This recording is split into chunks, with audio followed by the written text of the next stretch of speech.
नमस्कार, मैं हूं तरुण शर्मा। आप देख रहे हैं एक नई उम्मीद। लाल बाग का राजा 7वीं बार गणपति महोत्सव दिल्ली के नेताजी सुभाष पैलेस में बड़े धूमधाम से बनाया जा रहा है। इस बीच में भाजपा के सांसद श्याम जाजू जी से हमने खास बातचीत करी। उन्होंने क्या बोला, आप देखिए इस वीडियो के। तरुण शर्मा, आप देख रहे हैं एक नई उम्मीद। दिल्ली के राजा आज एनएसपी में, और साथ ही साथ एक इतिहास भी रचा पीएम मोदी जी ने, और विपक्ष में लगी चिंगारी। लेकिन आज हम बातचीत करेंगे धार्मिक के ऊपर भी, और साथ में राजनीति भी जरूरी होनी चाहिए, क्योंकि ये इतिहास जो पीएम मोदी ने रचा है, ऐसा पीएम ना कभी आया है ना कभी आएगा। ये है भाजपा की तरफ से। और यहाँ पर पहले बातचीत करते हैं। सर, धार्मिक के ऊपर आप क्या कहना चाहेंगे? भारत ये धार्मिक देश है, ये आध्यात्मिक देश है।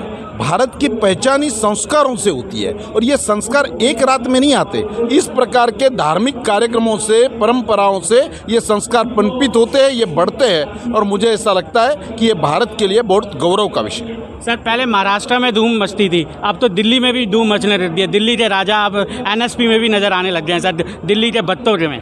अब तो भारत का डंका विश्व में बज रहा है, तो ये महाराष्ट्र तक सीमित नहीं है। और आज मैं देख रहा हूँ गुजरात जो गरबा गुजरात का था, पूरे देश में गुजरात गरबा हो रहा है।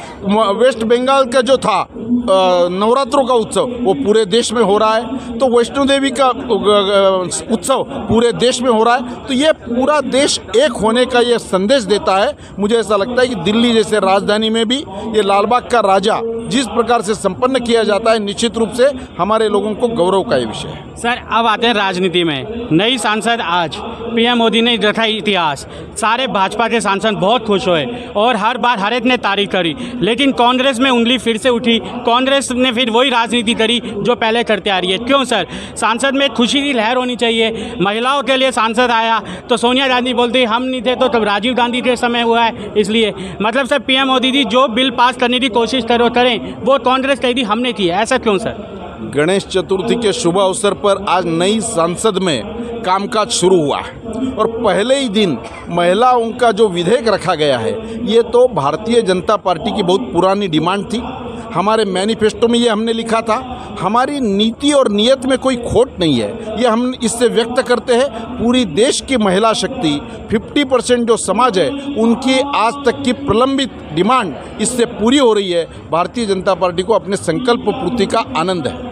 सर, गठबंधन के बारे में क्या कहेंगे? लास्ट गठबंधन के बारे में क्या बोलेंगे? जो ये रख रहे हैं, जो एक दूसरे के ऊपर उंगली उठाते थे, भ्रष्टाचार के ऊपर आरोप लगाते थे, आज मुट्ठी बंद करते एक पीएम मोदी जी के ऊपर सवाल पे सवाल उठा रहे। क्या कहना चाहेंगे 2024 के बारे में? ये देश कभी नकारात्मक पर भरोसा नहीं करता है।